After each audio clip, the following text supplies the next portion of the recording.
Welcome to the Carey Nieuwhof Leadership Podcast on YouTube. I hope this episode helps you identify and break your next growth barrier. And if you enjoy it, subscribe to my YouTube channel and you'll never miss a thing.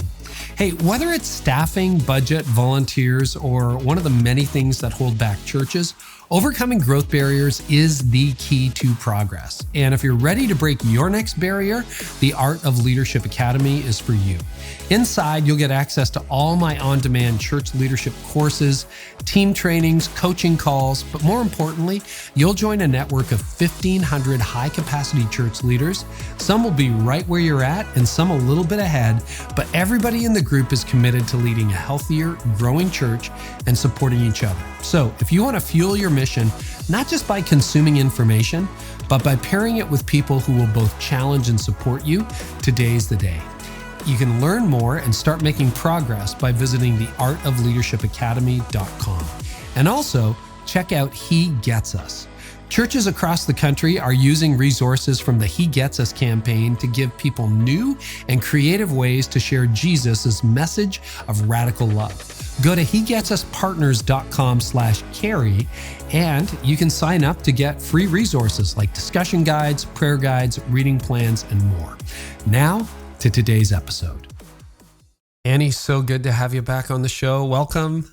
Carey, this is exactly where I want to be. So I am just so happy to get to talk to you. I just feel like when guests get to come on your show, when I'm listening, it is like people are just chopping it up about what is really going on and how to do this, our faith as part of our job and part of our career and keep them separate and put them together. And so I'm just thankful to be a listener first. And then I'm thankful when you and I get to chat too. Well, I'll tell you, it's fun and a half, and we're going to go in a different direction. There's no book this time, but I want to talk about Annie, I'm going to call it entrepreneur. You can give me a better phrase, but I think the F stands for facet, as in all the facets of your life and the multiple endeavors that you're involved in. So one podcast turns into two. It was, Eddie and Annie keep talking. Then all of a sudden there's more and there's a network and now there's almost 20 shows and you're launching a daily podcast, but you've also got this massive brand, That Sounds Fun network, and this presence. And all of that's happened in the last few years. And so I would like to start by just unpacking what on earth is going on. Sure. I mean, I'm tired. That's part of it. I'm tired. I joked with you before that whenever we launch new things, I get about 6 weeks in and everybody's working really hard. And I think, why didn't you just keep your mouth shut? Y'all had plenty to do before you said this out loud. So, but entrepreneur is a very kind word. I usually associate that more with people who, think up, build, and then sell the companies they want to keep doing.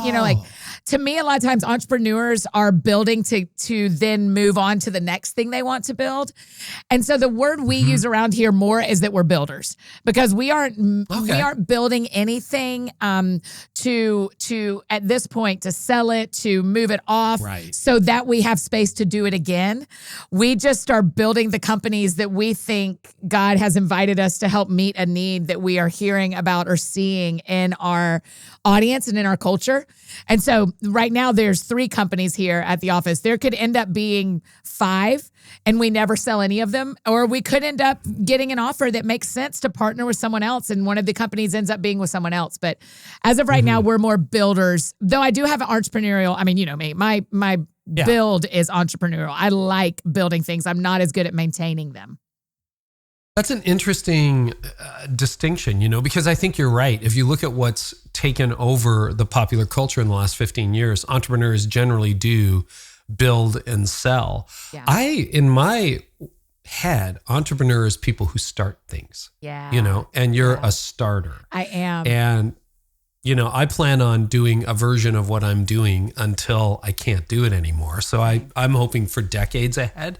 And that will morph from time to time, but I'm not building a company to scale it, sell it, and go sit on a beach. That's boring to me.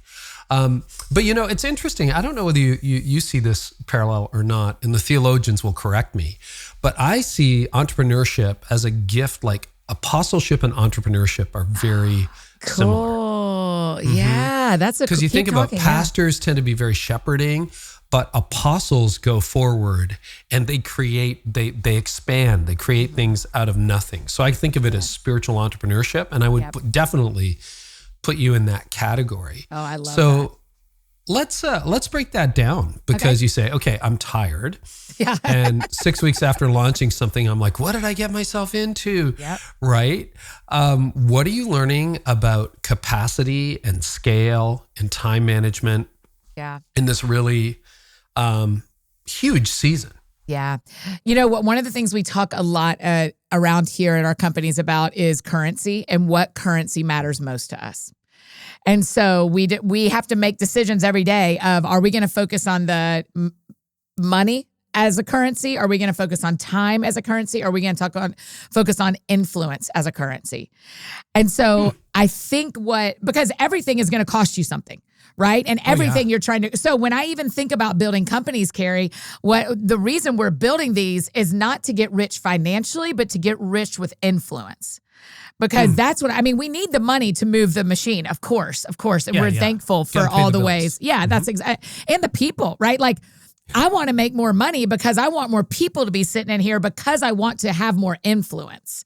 So that is my favorite currency, is influence. When I'm thinking about what we're building, when I'm thinking about what it's costing us, time is the one I worry about the most. Are our people working over hours? Am I working too many hours? Are we not using our time well? So time is the currency I worry about. Influence is the currency I pursue. Money is the one we just have to need. It's a means to an end. Okay, well, let's unpack that a little bit, because, building, I hate the word empire because it makes it sound like funpire. We do say funpire. Funpire? You say funpire? Yeah. Okay, well, let's use that. Building a funpire is one thing, but I don't know whether you know Les McEwen or not. He's been on the show a few times. Fantastic Christmas read for you is called Predictable Success. Okay. It's a great book. And if you want the cheater version, couple hundred episodes back, Les will give you the 50-minute version of a 200-page book on my show. First time he was on. But when I read that, my life flashed through my eyes. And so one model is very lean. Annie does her podcast. You have a producer, you have a sponsor or two, there's profit margin, etc. But what you've done, and to some extent what I've done on a much smaller scale, is I've scaled up. Yep. And I got a payroll every month, and you've got offices, and you've got studios, and the whole thing. And Les McEwen says what you have to get to is predictable success. And it's the tension of an entrepreneurial spirit with the systems you need to sustain it. Yeah. So think about your church, right? It is a large church. It's that entrepreneurial spirit, that spiritual entrepreneurship, plus the systems, because without the systems, the whole thing just falls apart. You can't even get to Sunday. Yes. And he says that very few companies ever get there. Most people will stay in what he calls, it's funny, you'll love this. He calls the stage of startup where you're profitable, but you don't have a big structure or system yet. He calls it fun. Oh, yeah. Think about that. Because it is back then. It's fun because I don't have to worry about it and everything. Yeah. And he says, it's okay to stay there, but then you scale up and it brings complexity and whitewater and challenges. So as you've scaled up, what have some of the challenges been for you? And then what has some of the good times been for you? So let me outline for everybody so that they can get a picture in their mind of what we're doing. So at Downs Books, which is my company, we have got 4 full-time and 2 part-time.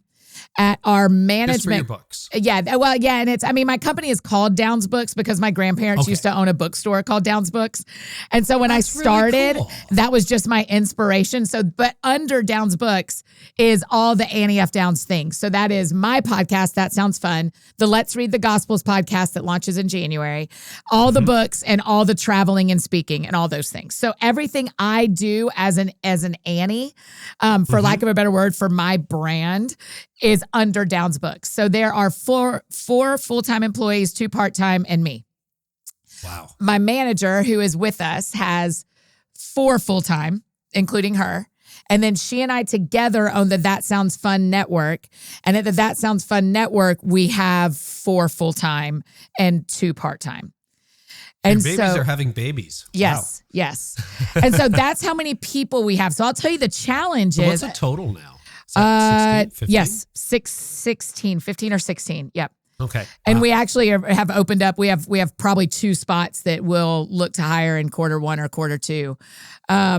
And so, which is wild, Carey. I mean, it was 8 minutes ago. You and I were talking, and I was in my living room, and it was me and one assistant. Like I know the rate of this has been supernatural and extraordinary, but also the weight of it has been supernatural and extraordinary. I mean, there have been massive challenges inside of this. I mean, my COO, Ashley Warren, truly is, you know her well, but Ashley is, in a lot of ways, she's the glue for our company because she sees challenges even before I do and will often cut them off. And I'll tell you where she sees the challenges, Carey. She sees them for the staff, and she also sees where I'm about to cause something. And she will say, hey, that's not how we need to do that. That when you brought that up at that meeting, that wasn't the right time. I mean, she keeps me from screwing this up more often than anything. That's probably her number one job description. But the challenges that we've run into is how do you care for 16 people that have come on board in 2 years? Right? Like, how do you know, how do you help the culture even? Like, how do we make sure the culture that we have so carefully constructed the first 9 years of me doing this job full time multiplies across 3 companies where I can only be in one place at one time? I can't be in all the meetings. I can't, and so that's a challenge. And the other big challenge for me, Carey, personally, is not being in every meeting. Because there are times where I will read an agenda after a meeting and I will be mad that I missed the meeting because I will have done it differently. But one of the things Ashley reminds me a lot is, and I think her husband, Matt, said this first. He is a coach and just an incredible leader. If someone else in your company can do it at 80% as well as you do it, let it go. And so, but that 20%, Carey, that 20% is about what sends me over the edge sometimes. But it's not because I'm good. That is not because of an excellency in me. That's because of a weakness in me about control. And I know that. I know the difference. I have problems with control. And so I have to work on it a lot. I get to work on it a lot. What's the language? What would Brewster say? I get to. I'm an Enneagram 8 as well. And I think my whole life can be explained through the lens of control. Yes. And that's not good. Yes. So let's break that down a little bit, because one of the challenges for what you do and what I do is, if it's a book, it has your name on it. Yes. If you are voicing it, it has your name on it. But as your company grows, I mean, you've got shows within the network. You can't physically listen to every episode of every That Sound Fun network show. You just can't do it. No. Decisions are being made without you. And yet we're in the age of personal influencer branding. Yeah. So if, you go to most people in our space and say, that sounds fun, who's behind that? Yeah. People will go, oh, that's NEF Downs. That's right. Yeah. So your name is inextricably linked to the network, to the brand, yet you don't have ultimate control. Yes. It's an interesting part of it. What do you do with that tension? Yeah, because we've made a real, one of the things that sets our That Sounds Fun podcast network apart from some of the other networks that are in our world is that we don't own the content and we don't edit their content. Our request of the hosts is that they are faith-based. Like, that's what we're looking for. We only sign hosts that we know are walking on the same path we are walking, using the same map of life that we use, but we don't control their content. And I don't agree with everything people put out. I don't agree with everything my guests say on a That Sounds Fun episode, right? And so you're right, Carey. It's one of the things if you really want to know about making the sausage, one of the things we are really working on for 2023 is how do we build the brand and the visibility of the That Sounds Fun network separate from Annie F. Downs. Because the other side of it, Carey, is I don't want to make a mistake or make a decision or make a stand that hurts any other show on our network or hurts the network in general. And so we have to separate Annie F. Downs to some degree from the network so that the network can grow farther than I could have taken it when it is attached to me. The hard truth is there are probably hosts who would love the business side of what we do and how good we are at the business side of the network, that would love the community we've built, but don't want to be associated with me. And so if we can separate me and them get the experience at the network, I mean, I'm a nice person to be around, but not everybody agrees with me. But they may really like the network, but not necessarily want to be my friend. That's okay. We want to make that attainable for people and optional for people. And at the same time, have it represent what we believe, and what we, quote, quote, believe is born out of what I believe first. Because I used to be the only one at that network because it was in my head, right? But then now it's out, and I have a co-owner who's brilliant. Kelly, you've met Kelly. Kelly Haywood's brilliant. And so Kelly and I running that together, and she really is a lot of the CEO brain behind the network now at this point, and I'm kind of the face a little bit. But we're working on that because we want that to make a bigger influence than I can have as an individual Annie. So I don't want to hold it back at all. What is the internal dialogue that happens inside you at those release points where you see control slipping away, where you see, and I know it's a good thing to have the brand be bigger than you, but I mean, that does generate an internal tension at times. So what is the self-talk, the self-dialogue Annie has with Annie in those moments where if you feel tempted to swoop in and go, hang on a second, bring that back here. What do you do with that? Yeah, to me, it is what I say to myself is, I would so much rather the Lord and I deal with my pride in this setting that is an office full of people that love me than in any other setting he would have to choose if I wouldn't pay attention here. Right? And so to me, a lot of it, when I feel it, and they do, if you knew how much I got to apologize for, I shouldn't have said that. I'm sorry for how I handled that. I mean, I'm a frequent apologizer around here because I am sorting out how things make me feel and what it's like. I mean, I've had to say to Ashley multiple times, I think I'm having this response because I've never not done this part of the job before. I've never had someone else do this. And so I'm not used to someone else handling it. And I would have done it a little bit differently, right? And so for me, in a lot of ways, the internal conversation is, okay, God, if you're dealing with this here in front of people I love, I'll take that over doing it on the internet or on a stage or somewhere. Because God, as you have said a lot, God cares a lot more about our character than our careers. And so if I can hear the Holy Spirit checking me early, I would like to, because I miss it enough times, right? That I'd like to hear it when I can hear that check. But I also I'm so proud of the network, and everyone who works at Downs Books, at KCH Entertainment, and at That Sounds Fun Network are just incredibly good at their jobs. I mean, we have people that we do not deserve. I cannot believe the quality of the people I get to work around every day. So the 94% of the time, I am just in awe of my coworkers. And Carey, I cannot believe that this dream that I had sitting in my living room looks like this. I cannot believe it. I cannot believe it. And the Lord trusting me to steward that is more than I deserve. I mean, I have perfect attendance to my sins, so I haven't missed a single one of them. I know the kind of person I am. And so the kindness of God to let me be a part of a job like this, much less be one of the leaders and a founder at these companies, is really generous. So the challenge is there and the internal dialogue is there, but I'm often reminded that I'm surrounded by people that are so incredibly good and they're bought in, Carey. Like they believe in the vision of what we're doing. I said to Craig, our engineer, the other day, I said, this ship that we're on, I'm tied to it. Like this is me. My name is everywhere. I'm tied to this ship. If the ship goes down, I'm gone.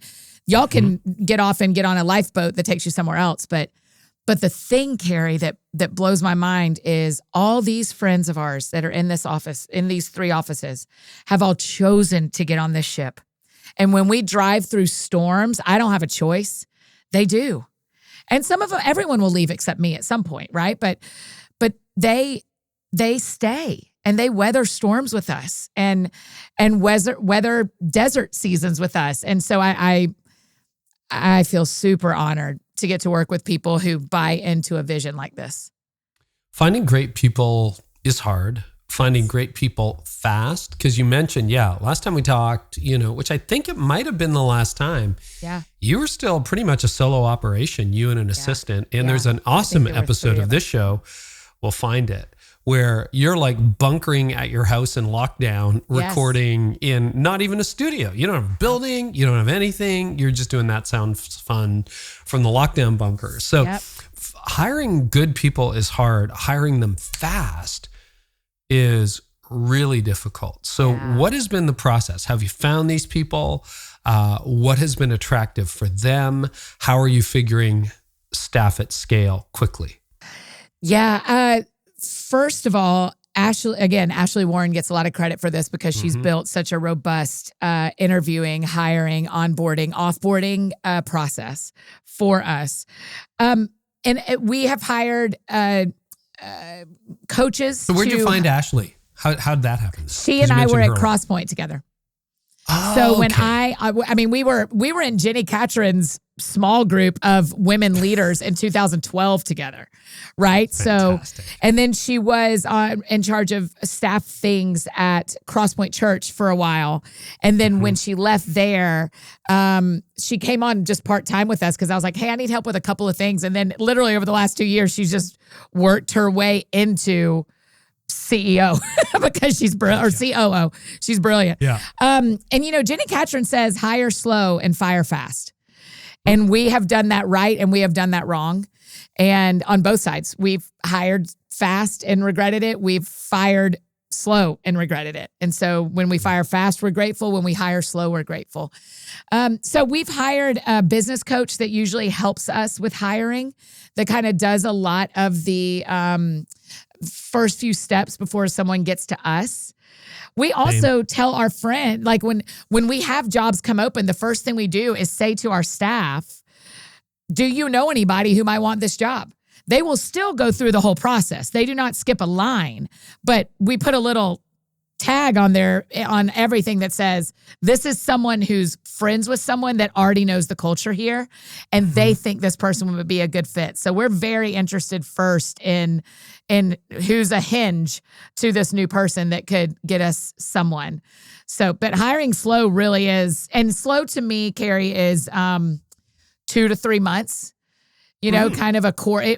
From when the job comes available, I want someone in that seat in a quarter. Yeah. I'm very similar. It's funny because we have an opening on our team and they were saying, is there any way to speed up the process? Like it took 2 months to hire last time. And I'm like, well, yes. And yet, and I've done that. Yeah. I don't know. That's it. You can sure do it faster. You're taking some risks that I personally don't have time to take. Like we just don't have time to take the risks of hiring fast. You got to dance a few times before you get married, a couple times anyway. Yeah. So let me ask you this question. And again, nothing specific, but you mentioned hiring and offboarding or firing, and that happens. Yes. I know a lot of churches are very reluctant to do it. A lot of businesses do it too fast, too slow. Yep. When you think about cultural fit and just think about top line qualities that work in your company, and then is there a pattern in those that you've had to say, hey, thanks so much, but this didn't work out, that you're like, this wasn't a fit? Because I find that there's often qualities, traits, characteristics that define the people who do well and the people who don't. Do you have any top of mind? Yeah, I mean, one of the first ones that come is we're pretty flexible. We're kind of an amoeba when it comes to our daily schedules. Like we know everything that's going to happen that day, and we have some pillars, but there's a world where things, I mean, you and I just did it because I had written down the wrong time of what time we were doing this interview. And so we bumped up by an hour. Well, my engineer, Craig, moved his life around to sit in here with us. And you got to be a little flexible to work here, and not only flexible, but flexible and like joyful in it. Like, okay, that's what we'll do next, because that's how our jobs go. Oh, really? I got to go and record now? Right. Totally. Yeah. Or like, I mean, well, this is what we had to do last week too. Like none of that kind of stuff really flies here. Everybody's going to have off days. I'm the queen of them, but there in general, the flexibility within a day is a pretty important, because also the reason we're in an office and the reason we aren't virtual as a team is we like being able to pop in and go, hey, can we think about this for just a minute?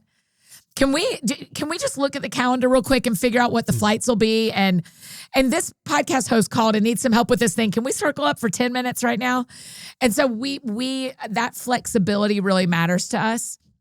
And I mean, I'll tell you the other thing that is coming to the top of my mind, Carey, is I want people working on our team who have a robust personal life that they care to prioritize. And so, because I what will not fit in our culture is someone who gives their life to our job, because we don't believe in that. And I mean, our 4 pillars are work hard, play hard, rest hard, and pray hard.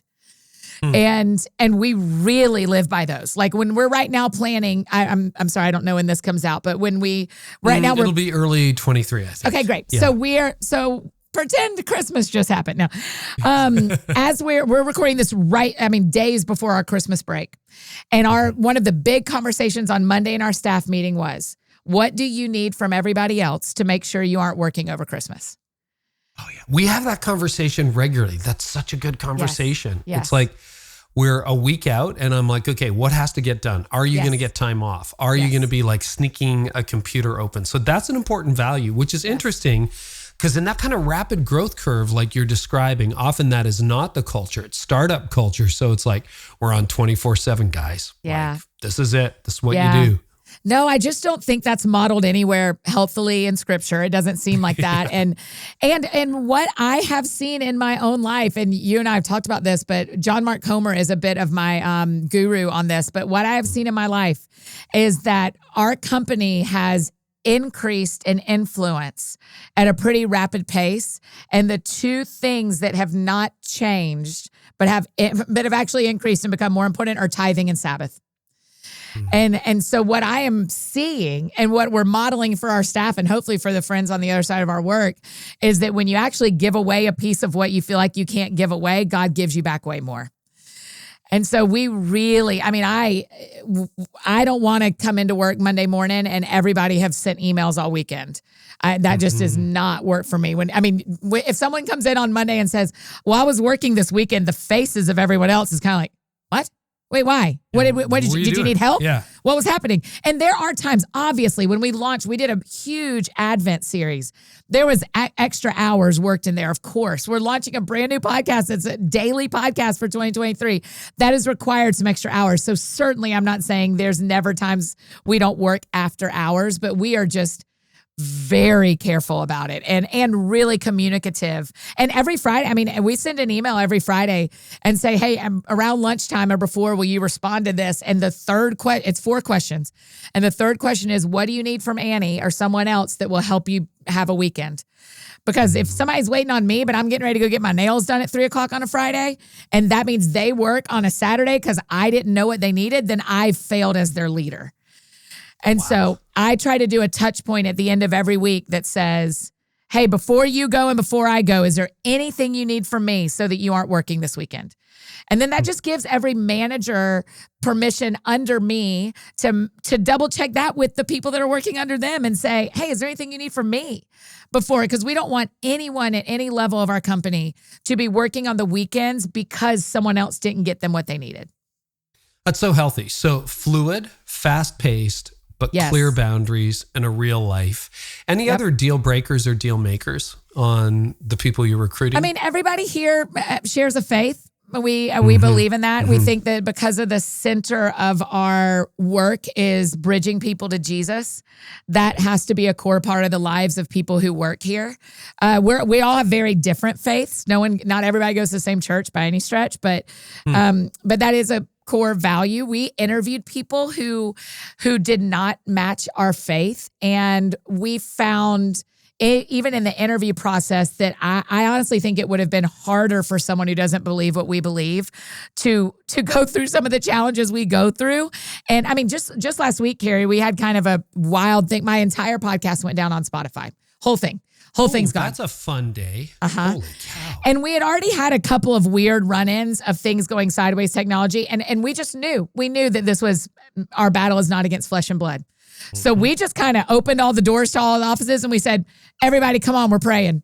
And people got on their knees, people raised their hands, people pray. I mean, we just prayed. And so someone who isn't comfortable in that, in an environment where prayer is not the only thing we do, but it's the first thing we do, as Pastor Kevin Queen says, they would not fit in our culture. And so we're looking for people and we want their lives to flourish, and spiritually flourishing is a part of. That's how I'm going to know I'm successful at my job, is not actually the numbers on the other side of the work, but whether the lives of my staff are flourishing. Doesn't mean everything's easy. I've had a tragic year. We've had loss and sadness in our community. And I had a family, my nephew passed away. And I mean, it's just been a tragic year. That's not that God's story in your life can still flourish in tragedy. So I'm not looking for everybody to have perfect lives. I'm just looking for their lives to be flourishing because their workplace helps them have a better life. You mentioned influence a few times, and I want to go back there. And I think you've given a partial answer in something you've said, but I really want to explore that. Okay. Tell me about the drive for more influence, because on the one hand, that can be super healthy. On the other hand, it can be like shallow and empty and influence for the sake of influence. Yeah. So tell me, for you, Annie, what drives the quest for more influence? Yeah, I am very not interested in being more famous. I don't see that serving anyone. I keep seeing that. And so I keep seeing that actually be what takes people further from who they want to be. And so my prayer for my personal self as an Annie is, Lord, I don't want one more follower than my character can handle. I don't want one more follower than my integrity can handle, than my health can handle. I'm not looking for Annie to get famous. That's not interesting to me. In fact, especially as a woman who's not married yet, it adds a lot of complication to my life to have a public life when I don't have my partner in place yet. Right? So truly, the level of whatever you would call this that I have, this fame level, whatever it is, has probably added more complications than joy and felt like more of a sacrifice at times than a blessing. Though I sometimes get free tickets to things, right? Okay, great. So there are certainly payoffs to it, of course. When I'm thinking about influence, what I'm thinking about is ears and eyes that we can reach with the products that we make. So even the Let's Read the Gospels graphic does not have my face on it, because it is going to be my voice, because I know a lot of our friends that are coming along are friends of mine that want to hear me read the Gospels. But what I actually want is, when we launched it, Carey, I think you'll enjoy this, and this will be fun for our friends listening who have podcasts. One of the things Apple is caring a lot about right now when you launch a podcast is how many people go to the page and how many people subscribe, the reviews that come in, but they also care about the listen through rate. Okay. So when you launch a new podcast, if you will just launch it with a trailer, your podcast will shoot up in the rankings because it's getting 100% listen through rate. Does that make sense? The 2-minute trailer, you mean? That's right. 90-second trailer. That's right. So if you launch with a trailer and 2 episodes, your audience may be thrilled, and the audience may actually be big. And this is a bell curve, so there's always exceptions to the rule. But what we are seeing across the industry is that the higher you can get to that 100% listen rate, the higher you're going to rank. So we launch a trailer, we announce it across all the platforms in November, and we reach number 17 globally in podcasts and stay in the top 20 for all of Thanksgiving weekend. Wow. And why that matters to me and why I'm glad my face isn't on it, though Father Mike Schmitz, who is incredible. Have you had him on yet, Carey? No, I have not. I saw you had him on recently. He's just amazing. I've learned so much about Jesus-loving Catholics that I did not know because of Father Mike. I just think so highly of him. He has pastored me for 2 years from a distance through his podcast. His is The Bible in a Year, and you see his face right there. It's one of the top podcasts in the world. Yeah. All the time. It's unbelievable. And it says right there, huge, for anybody who can read the Bible in a year. And what I wanted with our little mini is I wanted it to say, let's read the Gospels. And because the majority of people who may see that floating in the top 10, the top whatever, when we launch in January, they don't know who I am, but they know what the Gospels is about, or they wonder what the Gospels is about. So that's what I'm thinking. I'm telling you all that, Carey, to say that's what I'm thinking about when I'm thinking about influence. I recognize that my face goes along with a lot of things, but the beautiful thing about the podcast network is the majority of the 22 million listeners we had last year didn't know me. And didn't, like the people who are listening to Hannah Mooney's podcast may not know who I am. The people who are listening to Imagine Faith Talk may not know who I am. The people who are listening to Dadville, to the Snack Show, they may not know who I am. But because of our team and what we've built, we've enabled those shows to exist along with the podcast host and their teams so that they reach more people. I want that to keep growing and growing and growing. And I will take whatever amount of public life that requires of me. I will also not invite any extra public life that I don't have to invite because I don't want to drink my own Kool-Aid. I can do that. I've done it. I spent about a year, 2013-ish, drinking my own Kool-Aid and thinking I was kind of a big deal. And the Lord humbled me, and I'm grateful. And it was gross and awful. And I don't want to do that again. And so that's why I'm chasing influence, Carey, because in the end, we want to bridge people to Jesus. There's that famous quote that I can't ever say the German guy's name who said it, but he said, preach the gospel, die, and be forgotten. That's my dream. Can we build a thing that preaches the gospel, and someday when I die, I do not care if they remember me. I genuinely don't care. I'm just like, let's get the work out there. Let's get this network bigger. Let's get this podcast of the Gospels in front of as many people as we can next year. I mean, day one, Carey, in January, we started reading it. We read Matthew, Mark, Luke, and John. And then I just felt this thing in me. You know that thing where you're like, God's telling me to change something. Something's got to shift. I don't know what it is. And I said to the team, I was like, I'm not sure we're supposed to start with Matthew, because I think the most listeners we'll have the whole year are the new year, new you people who listen in January. And the first chapter of Matthew is a bunch of begats, right? And so I said, what if we started with a genealogy? Matthew, come on, my guy. Jeez. Mark gets to the point. But we ended up actually starting with John, because you get the word was made flesh and dwelt among us. I'm tearing up saying it to you, because we read 3 chapters a day for 30 days. And then in the first day, we also say, for God so loved the world, right? And so we get to do that on January 1. So if they never come back, on the first day, they heard that Jesus was the Word made flesh who dwelt among us, and that God sent him to die for our sins because of God's love and Jesus' sacrifice for us. That's why I want more influence, Carey, because on the first day of the year, I get to tell anybody who will listen about Jesus, and my name isn't anywhere except on the bottom of the graphic. I really appreciate that. By the way, I did check. And emotional. That's good. That's good, Annie. January 12th, this episode releases. So, okay, good. So y'all can go back and listen to January 1. For all. So let's compare 2013 Annie to 2023 Annie, and just full comparison. Yeah. I try to do a motive check on the regular, because I think, the line between good and evil, Alexander Solzhenitsyn, goes directly through every human heart. We always think, evil resides somewhere else. It's like, no, actually it hangs out here on a semi-regular basis.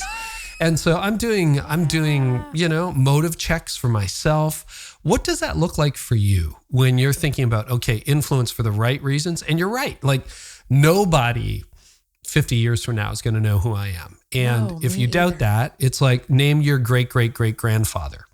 Can't do it. Right. Well, you're descended from him. I am. But I don't know. I probably have 5 of them. I have no idea who they would be. Yes. And my great-great-grandchildren will have no idea who I am, nor will anyone else. Yeah. Cemeteries are full of people who matter deeply to other people, and we don't know any of them. Correct. Right? Yeah. Yeah. That's exactly right. So how do you do your motive check? How do you make sure that most days the compass is pointing toward Jesus, not toward yourself or most days moment. is a kind hope. Thank you. That is because it's not all days. It's certainly not all days. No. And it's not every hour of the good days either. I think having people around me now, so I will do a direct comparison of Annie 2023 and Annie 2013. Because I actually see this, Carey, I wonder if you see this too. I actually see this in all of our friends who have any version of a public life. Is when you're, in 2013, I had 2 books out and I had been traveling and speaking on the weekends, every other weekend on a tour for 2 school years. So I had been, this was a full-time job. I had not even started the podcast yet. The podcast started in 2014. So the interesting thing about what happens when you start having a public life is you kind of don't know what to do when people recognize you that you don't know. Yeah. But an even harder thing is when people who have known you care more than they used to care. And so that's kind of, when I say drink your own Kool-Aid, what kind of happens is you go, yeah, you used to think I wasn't important, and now you do. Maybe I am. And now these strangers who didn't know me at all think of me somewhat. So maybe they're right too. And honestly, I think we see it a lot in people. And when I hear it or I see it in someone, or when I hear someone chirping about someone else who's drinking their own Kool-Aid, I just often can say, I did too in 2013 into 2014. And it is God willing, it is a season that passes. It is a season that passes because something happens where everything crashes, maybe not financially, I hope not for anyone, but where the internet gets mad at you for a minute, or a product that you put out and put your heart and soul in doesn't do as well as you thought it would do, or you get a bad review after a speaking event, or a bad review on a book, or people don't like your podcast and you realize that after a year of doing it, you've spent more money than you're able to spend the next year and you have to stop. Things bump into you that give you this opportunity to remember why you're doing what you're doing, who you're doing it for, and whether it matters outside of making you more important to yourself. So honestly, 2013 is when I started counseling, and when I started being with my therapist pretty regularly, who I still see. And so we got to work out I wish I could remember who said this. I'm so mad. If I think of it, I'll tell you. But it may have been Mike Donahue was in the podcast studio with me, and he said, "When you don't feel loved, you want to feel right." Ooh. And I think that's some of the pride I was dealing with in 2013, as I thought, my friends aren't around as much. I'm traveling a ton. I don't feel connected, but all these people who don't know me love me. So at least I'm right in what I'm doing. At least I'm right. And now and I'll tell you the other thing, you probably see this a lot too, but I see this in leaders often, is the reason we get into secret sin is because we go, this calling is so hard. I deserve to fill in the blank. Well, I deserve to watch that. Or I deserve to say that, or I deserve that relationship. I deserve to text like this. This is not bad. I deserve to make this phone call. I deserve to be unkind to this person because they don't know how stressful my life is. The I deserve thing is the drinking your own Kool-Aid. So that's 2013 Annie, who felt like she deserved a lot because she was sacrificing, quote, quote, a lot. Now I have more people up close that tell me the truth.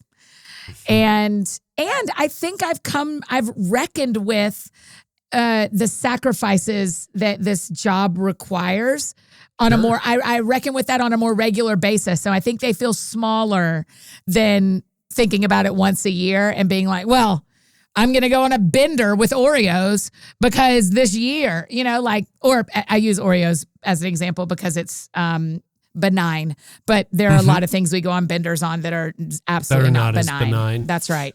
Was there a moment? Oh, go ahead. Keep going. Say. In 2013, 2014, was there, what tipped you over to maybe this isn't the thing. Maybe I need to change. Was there, mine was burnout. I mean, I kind of cruised through my 30s, believing my own press quietly. Yeah. Because I'm Canadian. You don't want to do that. Yes, that's right. But, burnout kind of and you're a Christian, both of those. Canadian and Christian. Right. Y'all can't be prideful for one stitch. No. So was there a moment, or was there an incident, or was it just a gradual realization that made you go, I got to rethink this? Yeah, I totally don't want to tell this story, but I'm going to tell you because I love you. To you. And now I'm going to have to call my pastor at home in my hometown and tell him this story too. I remember being embarrassed one time when I went to my hometown church. I was embarrassed that I felt like too many people wanted to talk to me. And so at one time I thought, oh, all these people want to talk to me because of my job. And I immediately felt embarrassed that I felt that way. And that I don't know, I honestly don't remember what my behavior reflected, but I remember immediately being like, this is such an embarrassing thing to think, Annie. These people love you. You've grown up with them. This is like so sideways. And that's the moment. I don't know why. That was the moment that I thought, the way your attitude is super embarrassing. And if other people were in your head, you'd be embarrassed that they heard what you were thinking. And so I think that started me on a journey of like, what are you doing, sis? Like, what are you doing? And I'll tell you, Carey, I think everyone, our friends listening that are leaders, or all of us can relate to this, I think, but it is after you reckon with God in those moments, it is after he breaks your hip, like Jacob, that you actually see the growth and the beauty of the work that you've been wanting to do show up. Or he adjusts what you really want because now you have a broken hip. And so in a lot of ways, we would not be able to have the first part of the conversation we had if I wouldn't have been so mortified at my own soul that day at my church. And I'm embarrassed talking about it. I feel the embarrassment in me talking about it. Thank you for sharing it. I mean, a very similar thing in my 30s, we had some success in ministry, but if it had gotten a lot bigger, it could have been a train wreck for me. Like Certainly. It had all the seeds of a train wreck in it. Yep. And then, my life grinds to a halt 17 years ago. Yeah. I burn out. And if I had even a fraction of what I have now, the responsibility and the opportunity, I think I would have blown it. I would have been, and I might not even have been, a headline because it was just starting out, but I would have just been off to the side, gone. And what is probably true about God, I think what's probably true is he may have let me have more visible success earlier and I blew it. And so we had to do some character work before we got here, right? So the good thing about God is he doesn't remove your dreams when pride gets in the way. He may just hold them closer so he can hand them back when you can actually hold them, right? And I hope that's what he did for me. You know what? I see that as so merciful. I'm just going to give you a taste. And, okay, you've always wanted to eat this cookie. There's a bit of poison in it. Yes, that's right. How do you feel now? That's right. You're throwing up and in bed. That's exactly right. And then he can hand you the cookie and go like, now you won't eat the whole thing, will you? No, but you would have in 2013. And so 100%. Now the cookie sits here in the middle of the office and everyone sees whatever the cookie is, right? It sits in the middle of the office and everyone knows. And everyone has permission. And we all, particularly my manager, Kelly, particularly Ashley, have these permissions to say, hey, you took too big of a bite here. Hey, this is, and I mean, I'll tell you, we have a lot of gates in place for me. We have a business manager who looks at every dollar so that I don't get to be sneaky anywhere because I could be sneaky everywhere. I just know me, right? And so 6 staff members on my team have access to every bit of my social media. And so isn't that liberating? Oh my gosh, what a dream. My team has access to my DMs, my texts, my email, private, public, same, everything. And it's so liberating. Everybody doesn't need to know everything, but someone should know everything. Right? Like there shouldn't be anything that someone doesn't know. And so I think that helped. That's another difference in 2023 from 2013 is I was just keeping so much of my pain and my sin to myself because now that I'm a public person, how do I be a person who's not perfect? And so you have to work through all that too, right? And now I don't believe in filleting yourself on behalf of the work you do. But I do believe in having accountable places in your life that make your public world more robust and more vibrant because you're not trying to hide anything. Because we think if we hide our sin and we hide our problems, that our joy and our purpose can be really loud and really vibrant, but it actually dulls everything when you're hiding anything. Oh, that's worth the price of admission. So, you probably get this question even a lot more than I do, but I get it regularly. Young leaders who want to have influence. Yeah. So they want to be podcasters. They want to write a book. Basically, Annie, they want to speak. They want to do what you do. They want to have a meaningful social media profile. What are some top tips you would have for young wannabe influencers or people who are just starting out and getting a taste of the cookies, so to speak? Yeah. I mean, I would encourage people, always tell the truth. Always tell the truth. Tell the truth to yourself. Tell the truth to your agents, your managers, your teammates, anybody that's around, your family, your friend. You just don't want to give the enemy any kind of foothold. Now, you don't want to be unkind or say too much, but just you've got to always tell the truth because that is going to set you up for long-term success. And sometimes, Carey, telling the truth is saying, hey, I have this dream of something I think we could build. So let me tell you the truth of what I'm actually dreaming of. It's not just here's sin, right? It is. You're right, because there's a fear of success. Okay. Yes. I had a good friend of mine say to me once, you're afraid of success. You're afraid of influence. Did you ever wrestle with that? Yeah, Shelly Giglio said it to me early. She said, everybody plans for failure, but nobody plans for success. And that has stuck with me forever of just going, yeah. So often when we are building something like Let's Read the Gospels podcast, we aren't actually talking about failure because there is no failure to reading the Bible every day for 365 days unless we don't do it. So the only failure is if we quit. And so that's our only concern is how do we set it up so that every piece of this finishes at the end of 2023. So what we're more talking about is what do we do if this does really well? What do we do if this needs more of Annie's time? What do we do if this reaches people that we did not expect it to reach?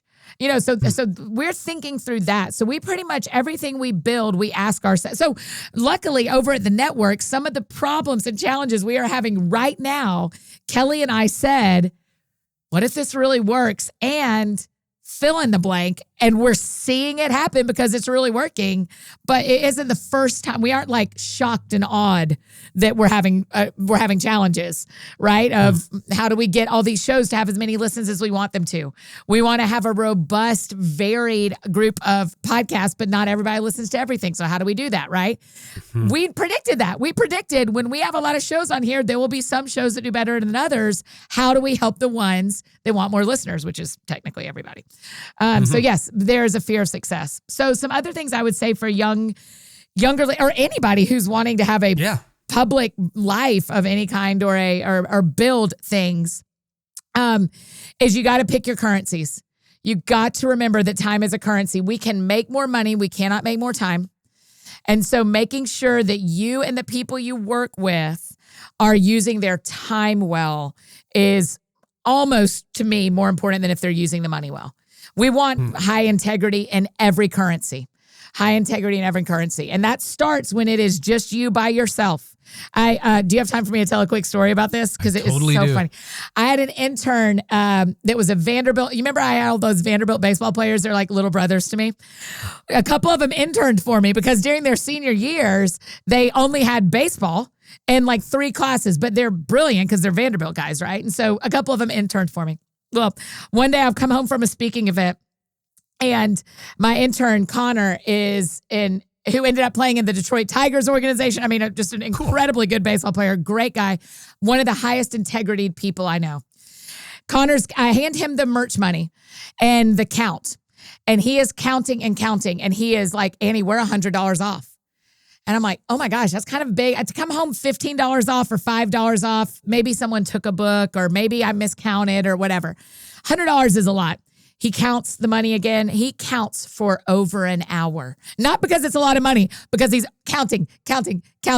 And I was like, in my heart, I was going, Connor, we can let it go. It's okay. I'll go back out this weekend. I'll make up that $100. And he says, no, we are counting until this makes sense. And he pushes back from the table and he says, where is that $100? And he looks down and there's a $100 bill at his feet that had just fallen at some point during the counting. But it was such a good reminder to me that we keep pushing for integrity and we do not give up because we're tired. Right. And so that's what Connor taught me that day is if we would not have held on, we'd have eventually found that $100 bill sitting at his feet. But I was willing to give up the integrity of our books matching because I was bored with him doing that. He was not willing. This was 2013. To tell you the truth, I'm laughing as we're saying it. It's 2012 or 13. And so I'd say pursue truth and pursue high integrity and pay attention to the currencies that you and your team are making and spending.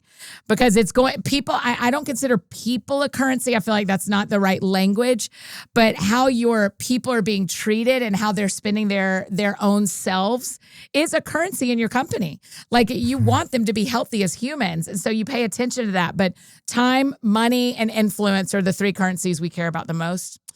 And I would say keep a robust personal life. That doesn't mean a busy one if you don't want to be busy, but have friends outside of work. When we have people get engaged or fall in love or get pregnant or climb a new mountain. We have a mountain climber on staff. When he climbs a new mountain he's never climbed before, that is a win for me as a leader. I didn't have anything to do with him climbing that mountain, but we have built a place where he knows we prioritize him getting to the top of mountains as much as we prioritize him selling out a show for the podcast.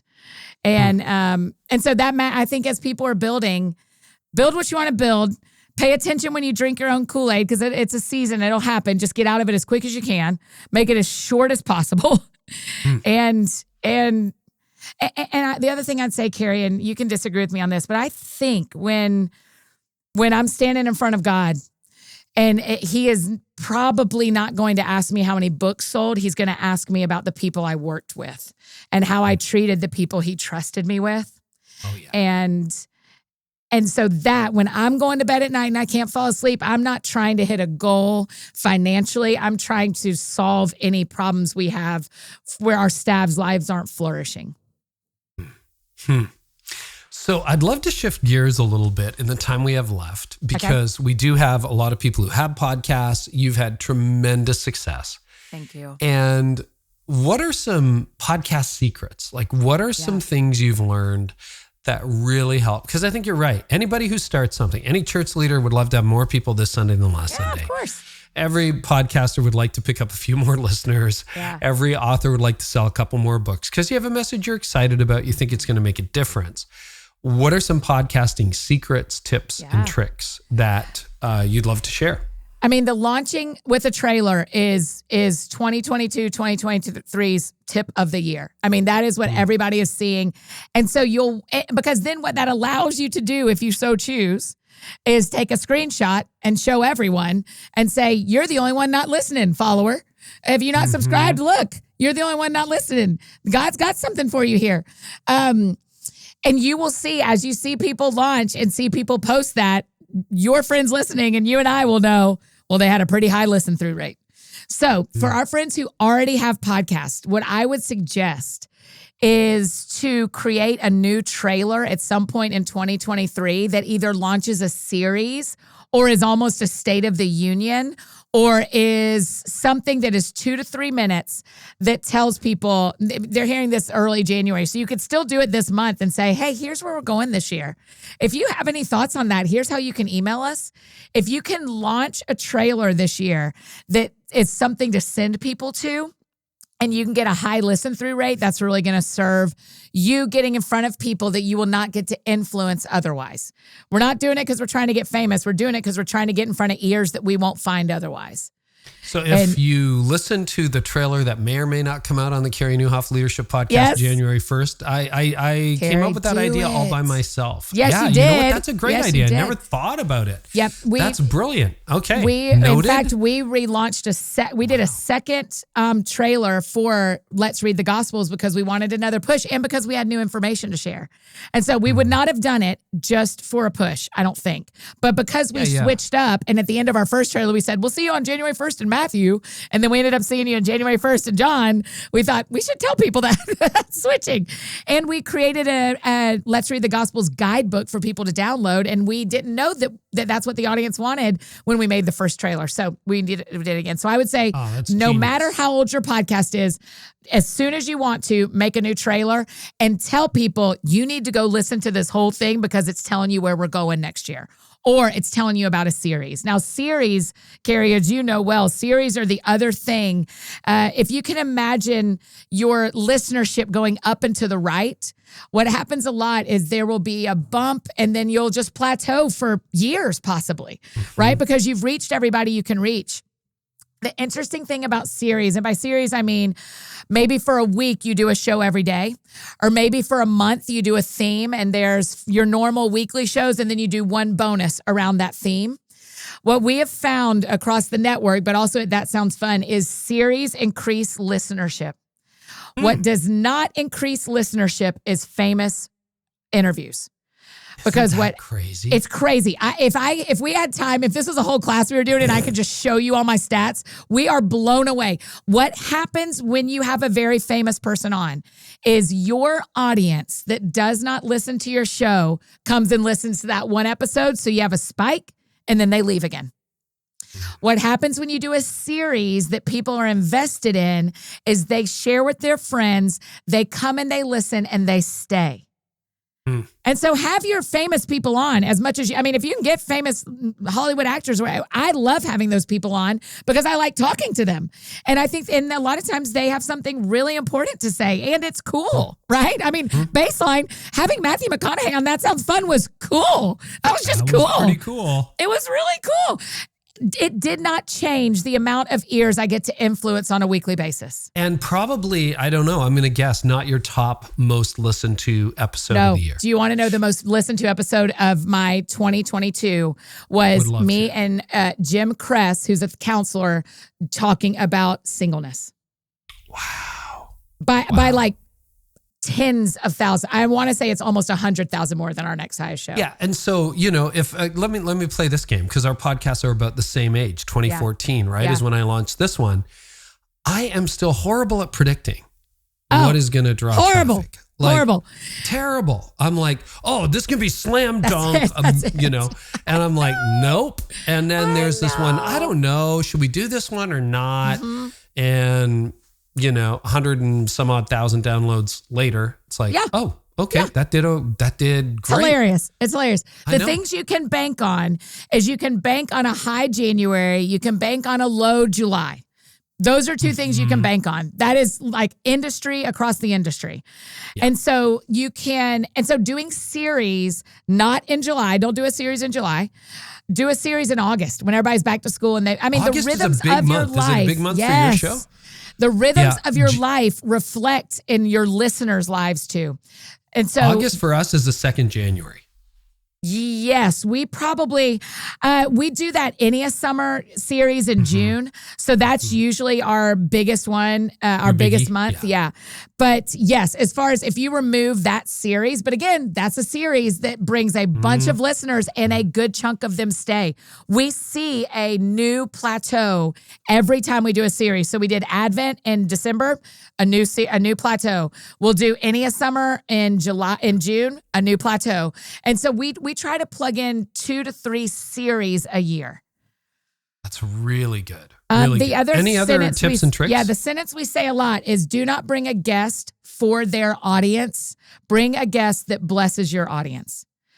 Because even Matthew McConaughey, I don't know that he told his wife he was on my show, much less put it on his social media. Right? Yeah. Like don't invite Carey Nieuwhof on your podcast because you expect Carey to tell the people who follow Carey that he's on your show. Have Carey Nieuwhof on because he is the expert in the thing you want to hear about and your audience wants to hear about. So, because that's a lot of pressure we get to remove from our guests, that they are not here because I want their audience. They are not here because I expect them, because normally for you and I, this conversation's an anomaly of this, but normally you have a guest on because they have a book coming out. And that means they've done 10 podcasts. And there's no need for them to tell their audience about 10 different conversations, right? Their audience will find that if they want it. What they need is for those 10 podcasters to tell their audience about the new book. Right? So do not bring a guest because you want their audience. Bring the guest that blesses your audience, and just work on building your audience. And that is the win versus expecting Matthew McConaughey to change your future. How do you determine who you invite on your podcast? Yeah, our phrase is, it's someone that I'm already friends with or someone I wish I was friends with. And so that's what happens when books come in or albums come in or an actor reaches out from Hallmark Channel or, whoever. I look at what they're talking, and we know our audience really well, Carey. You do too. I mean, before we started, you said, hey, just a reminder, here's who you're talking to, because you know. And we know, we have names for our 3 people that we talk to and what their characteristics are. And so I'm thinking about those 3 characters that most of my audience is similar to one of the 3. And I'm going, so here's a great example. When we get parenting books, about 50% of my audience is married and about 50% of them have kids.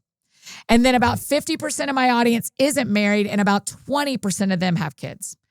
So a series on parenting is not going to matter as deeply to my audience as it would to Jamie Ivy's, right?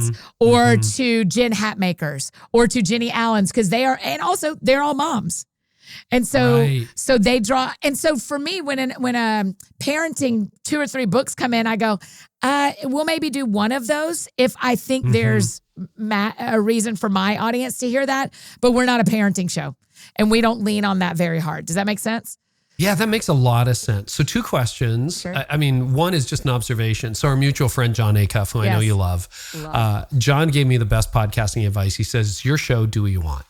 That's and right. he got that from Brian Koppelman. That's are they my friend? Do I want to be their friend? Yes. That has been so helpful. So It's I'll pass so that helpful. along to listeners. Yes. And you might say, well, that's like capricious or weird but no, it's if I'm not interested in the guest, like that's The why when I listener said, knows. okay, the listener knows. And I'm like, okay, Annie, this is where I want to go. And you're like, yeah, I'm game for that. Well, I'm totally like an hour's gone, but an hour and 10 minutes. Oh my gosh. Whatever. I can't believe, I know. It just flies, and I'm not bored. Are you kidding? But if it was like, in chapter 4 of a book I didn't read, Yes. that's boring. Which that also triggers me to say to our friends who host podcasts, if you're going to have an author on, read their book. If you're going to have a musician on, listen to their album. It changes, whether you've known them for 50 years or you are meeting them, it changes their experience as a guest on your show if they know that you've cared about the content they've created. I can't tell you how many times at the end they're like, "You actually read the book," or every time you did your this? research. Whoa, yes. Like, whoa, your questions aren't just the public. No offense, publishers, but they're not just the publishers' questions that get sent out with the press kit, right? Yes. So, and I had someone say to me last week, and this, well, I'm just gonna say, I had someone say to me last week, "Thank you so much for reading the book. My publisher told me you were one of the ones that actually reads the books." And I was like, the idea that publishers know who reads and who doesn't read, because if they have that list, you know what else list they have, Carey? The list of hosts that will not read the book. And I don't want to be on that list because I also write books. And I want to sit down and have these conversations with people after they've read my book. It feels so different on the other side. And so if you're having authors on, read their books. If you're having musicians on, listen to their album. If you're having a movie star on, make sure you've watched their movie. Do on my calendar every week, Carey, we've decided, we've made this like official. I have about a 30 to 45 minute window before every podcast to prep. And I didn't used to do that, but now it feels like, man, when people are coming in here, it feels different when the host has not prepped well right before you see them. So we're changing our rhythms. What are you doing that 30 to 45 minutes? I'm reading. I've hopefully already finished the book. I can read every page, maybe not every word. I can read every page of our friends' books in about 2 hours, usually. I can get the real gist of the book in about 2 hours and take my notes. And that 30 to 45 minutes, if anybody's early, we're not like bumping up right to it. And a lot of people show up early, which I appreciate. And also, I am reading through the papers that the publisher sent over or the record label sent over. I'm looking at their social media. Yeah, I'm looking at their social media to make sure I know what happened in their life today, right? Because if they're posting about something exciting or tragic that's happening right now, I want to say, hey, before we get started, I saw that your wife is pregnant. That's huge. Congratulations. Yeah. And it takes 8 seconds to look at their Instagram. And so that's what I'm using with those extra minutes we've set aside.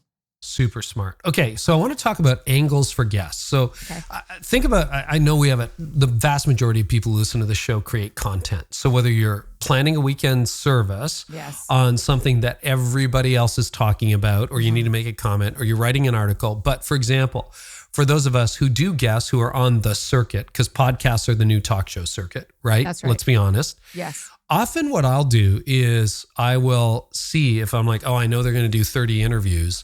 I'll often go to your show, and like I did that with John and McCrae Acuff, and I listened to your take with them, and then I listened to them on John's show before I got ready for my show. Yeah. Because if you're just spitting sound bites that everybody else has done, basically the same interview gets popped on to 15 different podcasts. Right. How do you make sure that you get an angle for your unique audience? Yeah. What is your tack in developing questions to make sure that when you get the Acuffs, when you get Lisa Turkhurst, when you get Matthew McConaughey, it sounds different than the other 42 podcasts he did? Yeah. So part of it is before I look at the resources that come from the publisher or the recording label or whatever, record label, I read the book and write my own questions. So first the sentence that came to my mind when you were asking is I just chase my curiosity. I chase my curiosity more than I follow the path that the publisher has handed me with the questions they've given me. So I read the book and chase my own curiosity about what matters. And then sometimes I'll look at the questions and very often go, because they'll send over 8 or 10 and very often go like, I bet they'll answer. Here's what I say. I bet they'll answer all those 15 times. Is there one of them that I'm really interested in? Because if I'm not, and if I will chase my curiosity for the whole episode, a lot of times the feedback I get, so it's just anecdotal, but I think this, and then I get a little bit of feedback that says, the question you asked next was what I was wondering. And so often I think if someone explains, and so then we stopped at Cracker Barrel and you go, wait. Tell me, when you walk into a Cracker Barrel, what do you go to first, right? Because the audience listening in their car or listening while they're doing their dishes is thinking about when they go to Cracker Barrel and they're going, I do wonder what Carey Nieuwhof does right when he walks in a Cracker Barrel. And then I ask it, right? And so if you will just chase your curiosity and know the work that the guest is bringing, those two things lead to unique conversations. Do you know the pressure that takes off of people? Because you feel I have to do, and I do for guests, mountains of research, but I worked on these questions for you. Yeah. I think I've asked you 2 of them. Yeah. Like this has just been. We've themed a few of them. Carey, you set me up for this and you didn't do any of your questions. That's another reason I don't send questions very much because I'm like, I don't know where we're going to go. I do it. And there's some guests, like I don't want to name names, but there are some guests who are regulars on my show who will show up with pages of notes. And I'm like, that's great. But yeah. And that's great. That's the way they prep, but I don't like to surprise people. Yeah. But follow that curiosity trail. Yes. And if you're genuinely interested, and that could be for a preacher in a subject or whatever, great things can happen. I mean, that's why on Father's Day, we had a local guy here in Nashville who has like the best barbecue joint. Because I was like, I am so interested in hearing about someone who does barbecue for a living. That sounds awesome. And so why have I never had that guest? I know. Oh, he's great. His name's Pat Martin. He's awesome. And he had a cookbook come out. And I thought, this is it. He will come and talk to me because he had a cookbook come out. But I just chased my curiosity. Now, sometimes, Carey, let me tell you where it fails me sometimes because I love soccer. And the vast majority of my audience doesn't. And so about once a year, I'm going to do a soccer show with someone that I am like sweating. I think is so cool that they're here. And my audience may not love that show. And guess what? It's my show. I am going to talk about soccer because I love it. I'm going to have Kirk Herbstreit on talking about college football because I love it.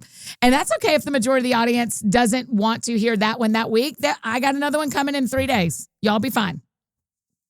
What is the power of podcast networks? Because we have one too, the Art of Leadership Network, but I look at that, sounds fun, and it's just exploded and like huge shows, big shows with millions of downloads. And I'm curious what you see in the power of podcast networks moving forward. Well, part of it, for a lot of people it's the only way to have an income when you are doing podcasting is to have advertising. And what networks offer is in-house sales teams that make advertising something you don't have to negotiate.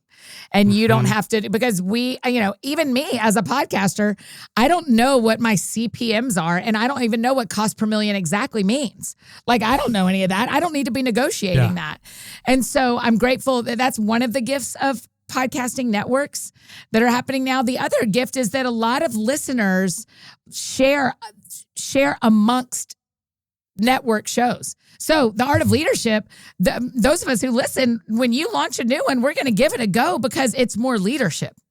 And it is more of, we understand, it's just like an amusement park. We use this example a lot on the network.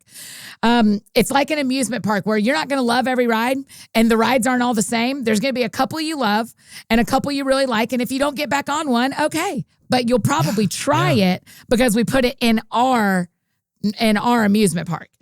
And so that's, to me, a lot of the power of it is a shared audience that for a show brand new launching, or for a show that is launched for a while but needs a new exposure to a new audience, a network can do that for you in some really important ways. And community-wise, there's very few lonely podcasters on our network, because we all know each other and we're in a Slack channel together and we talk to each other a lot and we jump on each other's shows a lot. I mean, at Christmas, every podcast host in That Sounds Fun Network was on my show in one way or another. Like, we all jump around with each other. We have a quarterly roundtable where our That Sounds Fun Network staff will plan an hour of professional development pretty much for all of our podcast hosts for and their our team. network too. It's so helpful because then we all see each other and we go, oh man, by the way, that episode was so good. And I keep trying to, why are you not responding when I text? I want you to come on my show. Like, we have moments where we connect to each other and that happens at the round table. And so to me, a lot of the power of networking, of having a podcast network and being on a podcast network, is you just don't feel lonely anymore. It helps you make a little income. You are in community and your audience grows. And those are kind of the three things that I need for a successful portion of my job. I think part of it, and I'm a bit obsessed with it these days, the last few months, but curation, right? It's like, I know if I go to That Sounds Fun Network, Annie at some level has vouched for these people, for the show. And there's a certain expectation that comes along with it. That's right. Which I think is really important, because now there's like 2 or 3 million podcasts out there, not episodes, just different shows. Good luck sorting through that. Right. Do you know the interesting thing? Our team went to the podcast conference in the summer, in August, and they came back and the stat was I think I'm going to get this right, between 2019 and the end of 2020, it went from 750,000 podcasts to 2.5 million. Which is insane. And it is why we saw our shows, whether we have more or less listeners, not ranking like they used to rank because of the amount of new shows that launched. Now, what the newest stat from this summer is, of those 2.5 million, almost half of them do not release episodes anymore. So the bell curve happened and everyone launched these shows and then they abandoned them. Right. And so longevity is the win for podcasting, building an audience and showing up for them, or being very intentional that you are doing a short series or a limited run podcast. Either plan to do this for a long time or call it a limited run from the beginning. And we have 2 of those. We have 2 shows that do seasons when they want to do seasons, but they are not a long podcast, a long tail podcast. And then we have Carlos Whitaker, who just is doing incredible shows every week that follow his life. He just kind of does a podcast about whatever he's living that week. So Carlos. And there's, millions of people are listening. And so that both of those are fine, but it's interesting with the amount of podcasts, how many of them could not hang and chose not to hang. And some of that is right. Yeah. Some people did what they were meant to do and stopped. And some didn't have the community or the income or the, audience to keep going. And we hope at That Sounds Fun Network that we provide all three of those so that our podcasters keep going as long as they want to. Mm-hmm. No, and I find too, like we had good success out of the gate, as did you with it back in 2014, but like 2022, hands down, best year ever.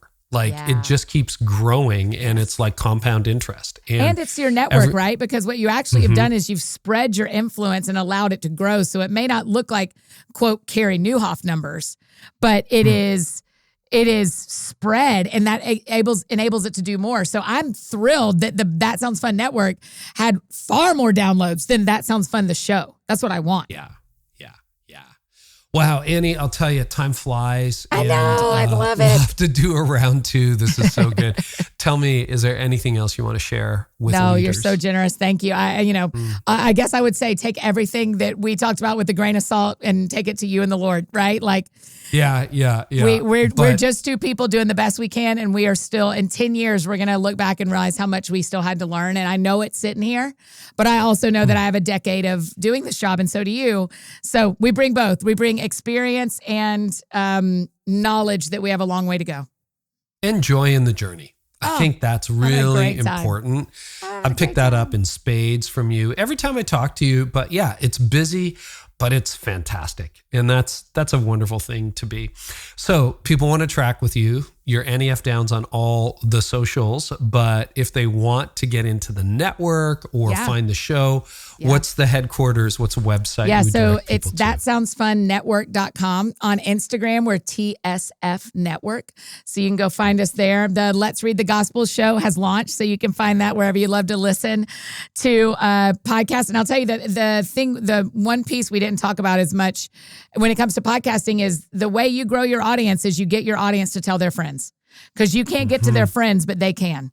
And so my request of all of our friends is tell your friends about Let's Read the Gospels, because we want people to hear the Gospels this year.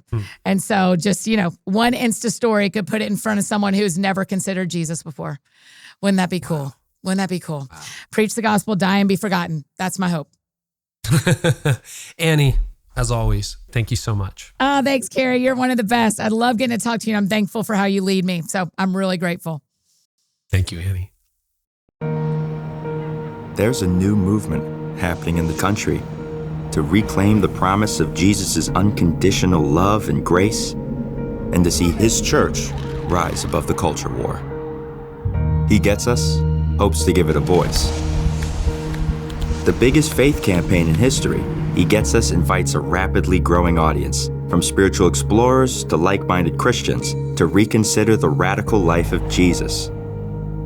Whether people believe Jesus was God or just a man, they're invited to consider his example for themselves.